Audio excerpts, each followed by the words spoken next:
Welcome back to the Communication Mastery podcast with me, Mark Burlinson. This is where we unleash the power of understanding to build bridges and not boxes, because we understand that communication is the oxygen of teamwork. We all need communication to thrive in life and work. And in this podcast, we want to increase your communication mastery so that we can all learn to adapt to one another and be effective in our communication. So thanks for being here. Let's learn together. And welcome back. Today, we want to talk about 10 key principles for business communication. 10 simple things that you can grasp and apply to improve your business communication literally overnight if you'll do all of them. Of course, that means you've got to learn them all by overnight, and so I don't want to put that on you. But let's unpack what I mean by 10 key principles. The first one, always in business, is clarity. If you can be clear, if you can say exactly what you mean without having extra jargon, business speak, then you're always going to be more effective in your communication. You can be clear and direct. You can be clear and gentle. You can be clear and open to input. But by being clear, saying exactly what you mean, your communication will always be more effective. Use simple language, use direct language, use short, straightforward words and not long, complicated ones, because clear communication always reduces misunderstanding and clear communication always saves time. So clarity would be the biggest win that you can achieve. Work for clarity. And that takes work on your part to prepare ahead of time. How can I say this more clearly? How can I convey this more directly? How can I be simpler in the way I explain this? Too many of us think that we gain kudos or standing with a group of people or with individuals that we employ by using big fancy words, when actually simple, clear, direct communication always increases trust, always increases acceptance, always decreases misunderstanding. And so clarity is vital. Second key principle for business communication would be conciseness, because in business, time is money, isn't it? And so if I can say what I need to say and get to the point quickly, that will always be valuable.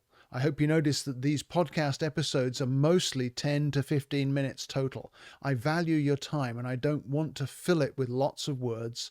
I want you to be able to grasp what I'm saying quickly, easily. If you need to, you can hit replay or rewind. But if I can get it across concisely, it's of value to you because I value your time. So we want to eliminate unnecessary words. We want to eliminate repetition because concise messages are easier to absorb. A simply put, concise message, I can get hold of that. If it's filled with lots and lots of sentences that are mostly repetitive, I'm going to forget or miss the point of the communication. It's also more respectful of the time of those you're speaking with. If you're a business leader, your followers will respect you more if you can be concise as well as clear. The third key principle in business is to be consistent. Too often it's tempting to be all over the map with our communication. Whatever the issue that's front of mind this morning or this week or today comes out in the communication, when actually as a business leader you need to stay consistent and keep your messaging aligned at all times with the company's goals, the company's mission, the values that you want to reinforce. So you need to make sure that there's no variation in messaging across platforms, between meetings and emails, for example, or between marketing and customer service. The value proposition of your business needs to be clearly defined, and the messaging that goes around that needs to be consistent. You want to reinforce your goals regularly.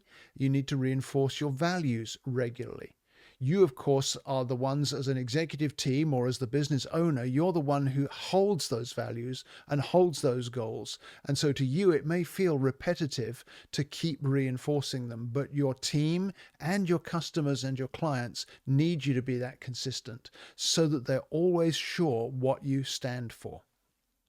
Consistency builds trust with your employees, but also with your customer base. And so consistency is a very important key to your business communication being effective. Just think about some of the brands that you know that come across to you as really being consistent. They've usually got the same slogan that they use for long periods of time. You know them for what they stand for. The same for your business. If you can be known for what you stand for, known for what you offer, it's clear, it's concise, and it's consistent, then you will get the payoff of that effective communication. Fourth key principle for effective business communication is to have audience awareness. You need to understand what do the listeners need in order to receive what it is you want to communicate, or the reader, what will be their level of understanding. You're going to communicate very differently to university faculty than you would do to a class of middle schoolers, for example. You're going to use different language. People with different interests, you're going to communicate to them differently.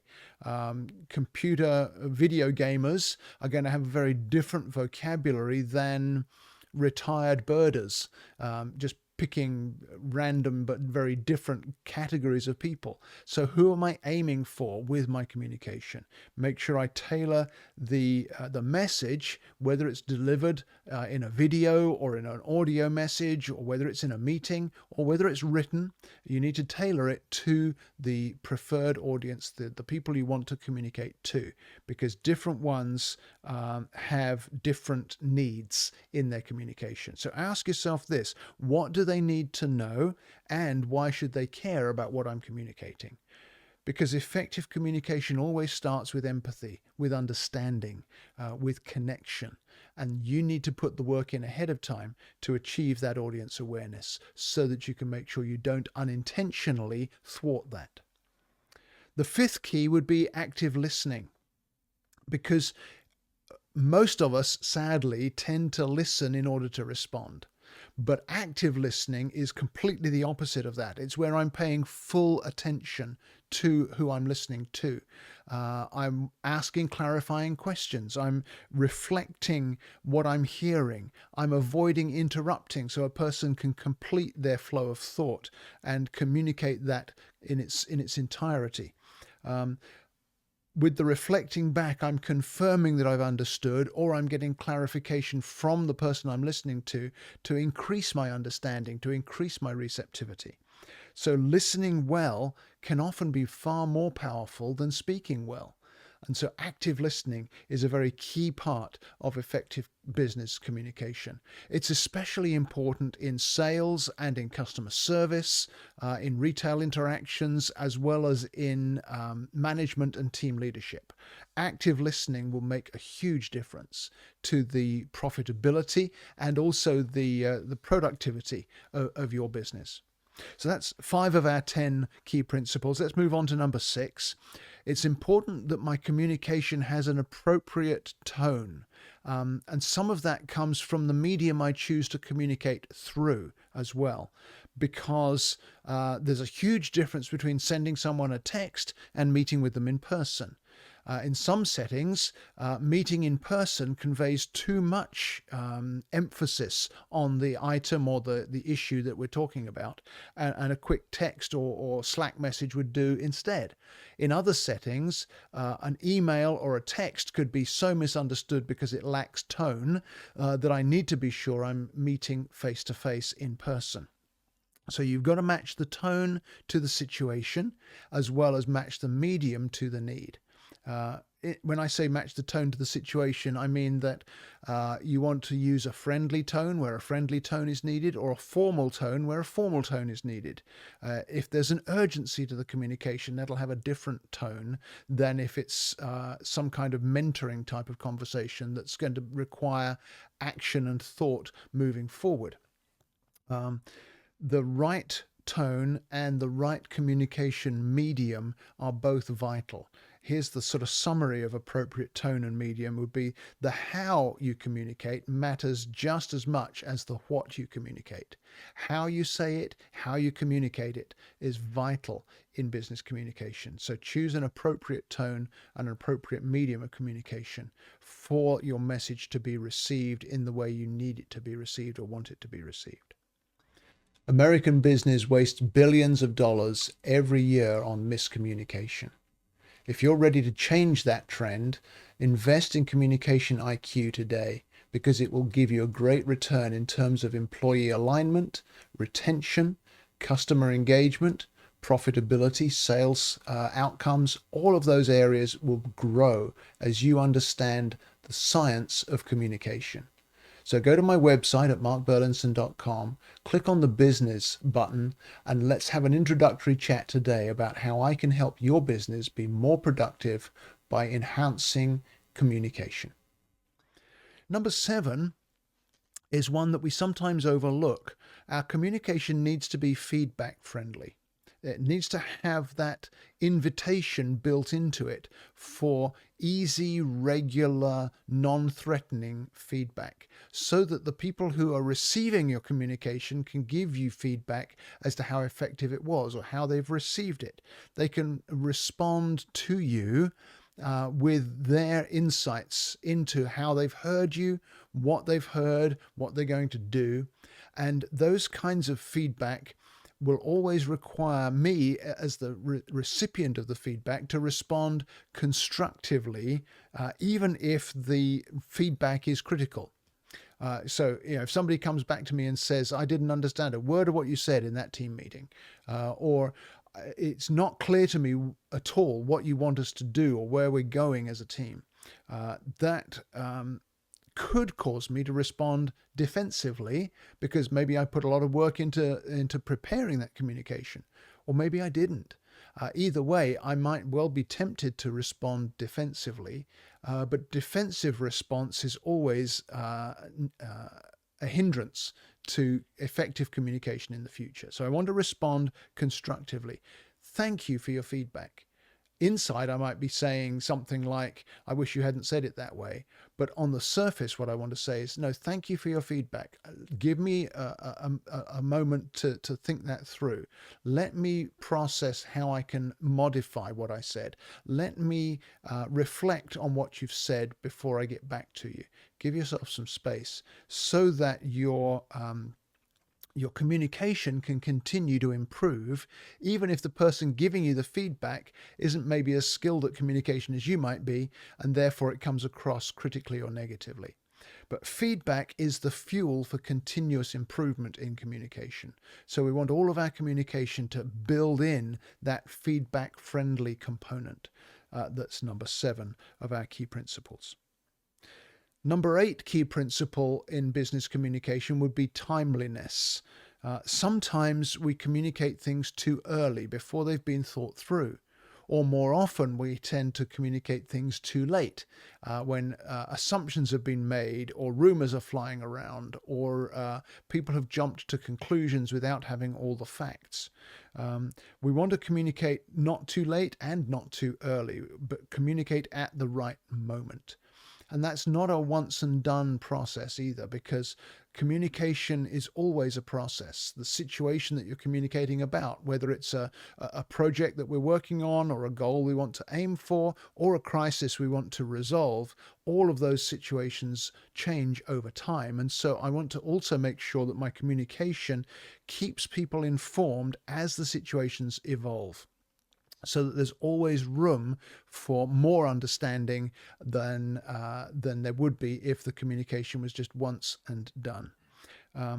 Delayed communication can often lead to confusion, or it can lead to a missed opportunity, and we don't want to delay that communication.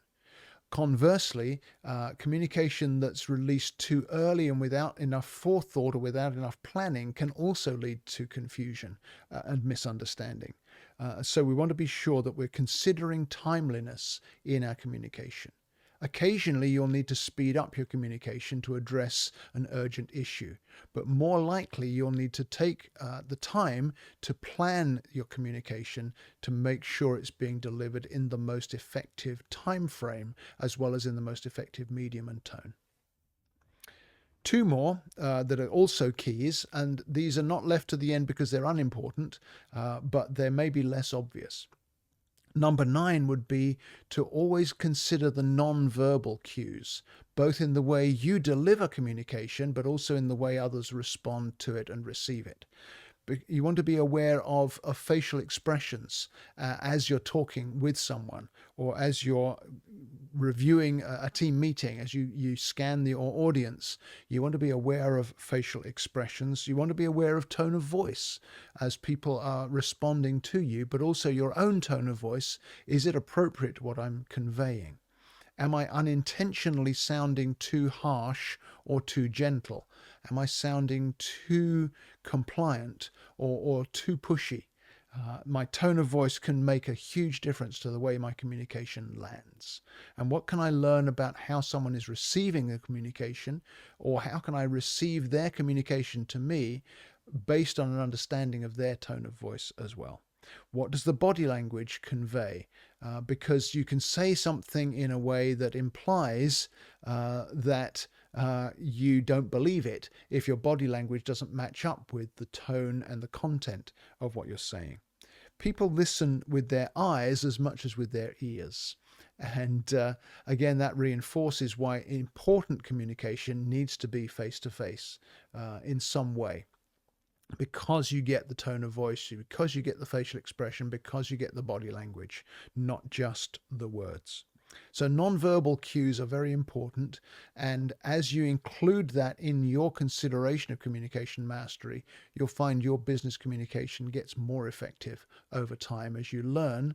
We all make mistakes, but if we learn from those mistakes, it will increase our mastery.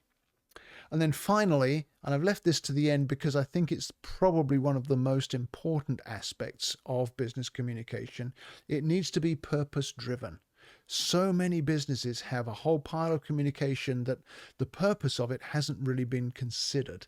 But if we consider the purpose, if we know the goal of the communication, am I informing? Or am I persuading? Am I clarifying? Or am I motivating? Am I directing? Or am I inviting input and feedback? All of those different purposes will change the way I communicate. Is my communication consistent and congruent with a purpose for my business? Or am I just communicating something because it came to mind? Let's consider the purpose of the communication, and particularly the purpose of our team or our department or the business as a whole. What is our purpose? Where are we going? What is the goal? We want to be directional in our communication to move us towards something. You're not in business just to sort of watch the clock go round. You're in business to achieve something. And what you want to achieve, the vision, the goal, the mission, the impact, the outcomes, the profit, the customer relationships, all of those things. Let's focus on the goal. Let's focus on the purpose, and let the purpose guide the tone of your communication, but also the structure of it. The way you structure your communication has to be informed by the goal that you want to reach, the purpose that's driving that communication. Because every message should move the business or the relationship forward in some way. Am I saying something to help someone improve? Am I saying something to protect someone from a potential pitfall? Those different circumstances, those different purposes will inform the way I communicate in a way that will very much affect how I say what I want to say, how I communicate, what medium do I use. All of the things we've covered in these 10 points. They're the key principles that I've learned for effective business communication, and I trust they'll be valuable to you. If any of those don't make sense to you, or if any of those you'd like clarification, why don't you reach out to me? You can reach me through the contact form on my website at markburlinson.com, and let's talk together about how we can make your business communication more effective using these 10 keys. That's it for this week, so I'll see you back here again next week. Thank you so much for listening to today's episode. It would mean a lot to me if you'd rate and review the podcast so it helps more listeners to find us. But also, would you give me your feedback on things you'd like to hear about in future episodes? And remember to share the episode with a friend if you see something that would benefit them as well. You can reach me with feedback through my website at markburlinson.com. Just click on the contact button and send me a message. I respond to everyone personally, and I really want to hear from you. So thank you again for listening, sharing, reviewing, and giving me your feedback.